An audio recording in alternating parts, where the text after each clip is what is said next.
Classification क्या है। देखिए इसका जो है अभी अपन बेसिक पढ़ रहे हैं।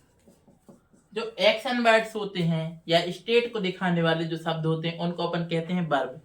और जो वर्ब रहती है आपको एक एक्शन को दिखा रही होती है। जैसे मैं अभी आपसे बात कर रहा हूँ, I am talking to you, तो यहाँ पे टॉक एक वर्ब है। मैं इस पेन से लिख रहा हूँ मार्कर से, तो राइट एक वर्ब है।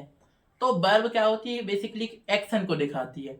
अब वर्ब का बेसिक क्या होता है और एडवांस पार्ट क्या होता है, इसमें इतना सा बिल्कुल बेसिक सा अंतर है। वो ये है कि यदि वर्ब वर्ब का काम कर रही है, जो अपन ने स्ट्रक्चर पढ़े थे, subject plus helping verb plus main verb plus object, ये जो अपन ने सेंटेंस के स्ट्रक्चर्स पढ़े थे, इसमें यदि हेल्पिंग वर्ब या मेन वर्ब की जगह पे आ रही है तो वर्ब का बेसिक पार्ट है। और लेकिन वर्ब यदि सब्जेक्ट बन जा रही है, ऑब्जेक्ट बन जा रही है, नाउन का काम कर रही है, एडजेक्टिव का काम कर रही है, तो फिर वो कहलाएगा आपका वर्ब का एडवांस पार्ट।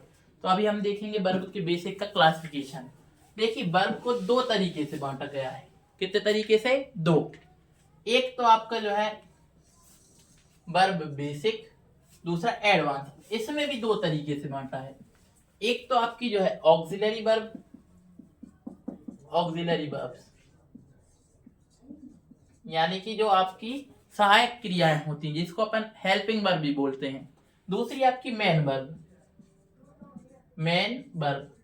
मेन वर्ब के देखिए कुछ फॉर्म होते हैं। जैसे फॉर्म कितने होते हैं, इसके 5 फॉर्म होते हैं, V1, V2, V3, V4 और V5। जैसे उदाहरण के लिए अपन एक शब्द ले जाना, जाना यानी कोई काम को दिखा रहा है, इसका मतलब होता है गो। तो अब गो V1 है, V2 है आपका वेंट, V3 है गॉन, V4 है गोइंग और V5 है गोस। तो ये जो होते हैं अलग अलग टेंस के अकॉर्डिंग अलग अलग लगते हैं। अभी जैसे हम कहें गो, ये लगता है आपका इंडेफिनिट टेंस में। गोइंग जितने भी कंटिन्यूअस टेंस है उनमें ये लगने वाला है आपका। वेंट पास्ट इंडेफिनिट में लगेगा और गोस लगेगा आपका जो है प्रेजेंट इंडेफिनिट के अफर्मेटिव सेंटेंस में, सिंगुलर होगा जब सब्जेक्ट तब। अब बात करते हैं ऑक्सिलरी वर्ब की। तो ये दो तरीके की होती हैं। एक तो आपकी model, model auxiliary verbs, model auxiliary verbs, और दूसरी रहती हैं आपकी primary auxiliary verbs, primary auxiliary verbs. तो देखिए इन दोनों में डिफरेंस क्या होता है। बेसिकली ये जो है एक प्रकार की सहायक क्रिया है।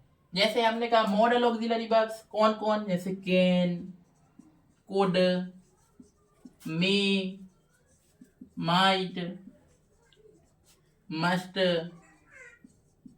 Will, shall, should, would, etc. ये कहलाएंगे आपके मॉडल्स। और प्राइमरी ऑक्सिलरी वर्ब्स हैं 3, एक तो बी, एक तो डू, एक तो हैव।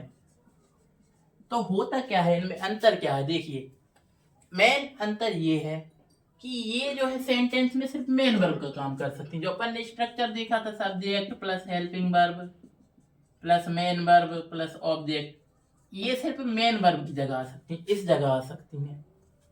आप बात करेंगे ऑक्सिलरी वर्ब्स में, मॉडल ऑक्सिलरी वर्ब्स की, तो सिर्फ ये हेल्पिंग वर्ब की जगह आ सकते हैं। लेकिन ये जो प्राइमरी ऑक्सिलरी वर्ब्स हैं, बी, डू, हैव, ये जो है इन दोनों की जगह आ सकती हैं। कभी हेल्पिंग वर्ब की जगह भी आ जाएंगी, कभी मेन वर्ब की जगह भी आ जाएंगी। तो कुल मिला के यदि आप इसको क्रिकेट की भाषा में समझें तो ये जो है सिर्फ बॉलर है, ये सिर्फ बॉलिंग कर सकता है। ये सिर्फ बैटर है, सिर्फ बैटिंग कर सकता है। लेकिन ये ऑलराउंडर है, ये जो है बॉलिंग बैटिंग दोनों कर सकता है। यानी ये बॉलर की जगह भी आ सकता है, बैटिंग की जगह, तो हेल्पिंग वर्ब की जगह भी आ सकता है, मेन वर्ब की जगह भी। तो तीनों में अंतर यही है कि देखिए मॉडल ऑक्सिलरी वर्ब्स जो है सिर्फ हेल्पिंग वर्ब का काम करेंगी, तो इनके पीछे अपन को एक ना एक मेन वर्ब जरूर लगेगी।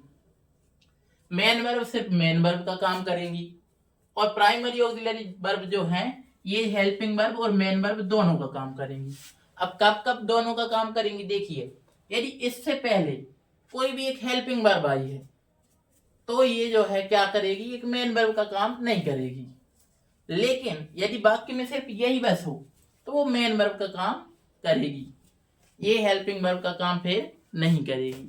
जैसे हमने कहा कि जैसे आपकी क्लास में कैप्टन और उप कैप्टन दोनों रहता है, जिस दिन कैप्टन नहीं आता है तो उप कैप्टन ही मेन कैप्टन बन जाता है। वैसे ही ये जो बी, डू और हैव है, ये जो है क्या करेंगे, जब इनके अलावा जो है जब कोई मेन वर्ब नहीं आएगी इनके पीछे, तो यही मेन वर्ब का काम कर लेंगे। जैसे एक उदाहरण देता हूं मैं, जैसे आई एम गोइंग। अब एम क्या है, ये बी का फॉर्म है। बी के फॉर्म होते हैं इज, एम, आर और वॉज, वर।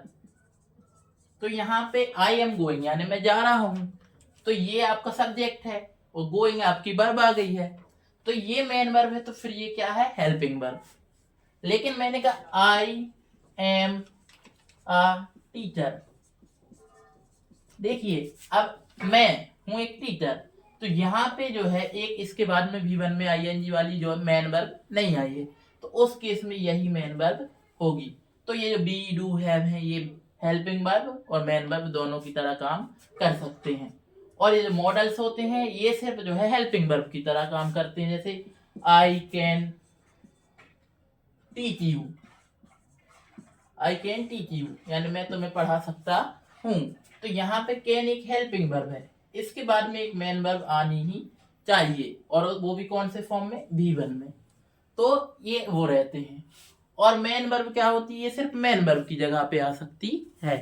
तो आशा करता हूँ कि आपको ये सब समझ में आ गया होगा। यदि समझ में आ गया है तो जो भी सही लगे कर दीजिएगा।